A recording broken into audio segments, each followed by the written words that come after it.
in moments that I would love to be a fly on the wall for is however this joke came up.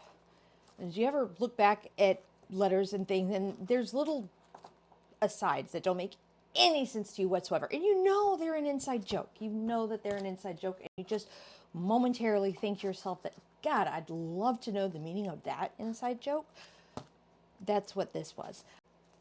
Reading an email from my great uncle Charles, my grandmother's brother, my great grandmother's brother.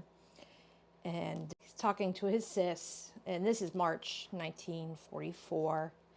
And he's telling, I love how he opens his letter. He goes, I ought to be ashamed of myself for not writing sooner, but for some reason, I never. And he just admits. He closes out later. He says, I'm getting real good tonight at writing letters. I have. Wrote to all three of you gals. I'm not entirely certain if he's referring to his other sisters or not in this case. Most likely. The part that caught me, though, and made me laugh and wonder. I remember my great-grandmother to a certain extent.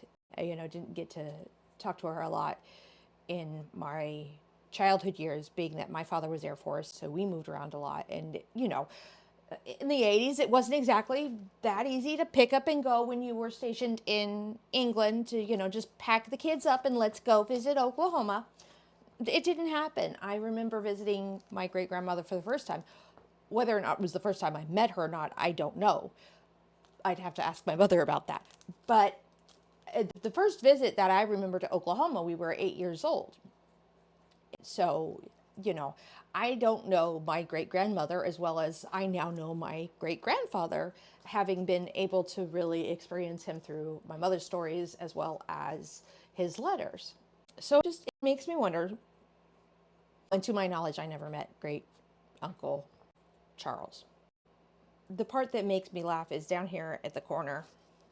There is a very small inscription in quotation marks.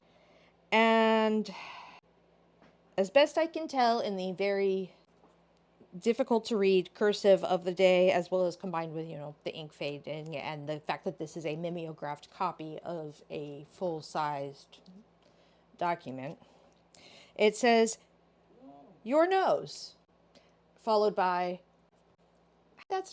what does that mean?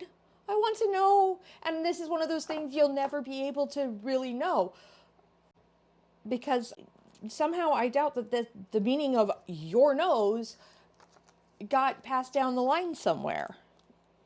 Maybe to Charles's children, but to my knowledge, I've never heard anything of it in reference to my great-grandmother. It's never not fun going down memory lane, and never not fun reading things that are, this is 1944. This is 81 years old. This exists before my lifetime. This existed before my mother's lifetime. It's history.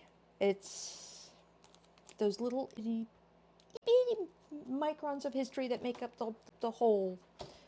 Have a great day.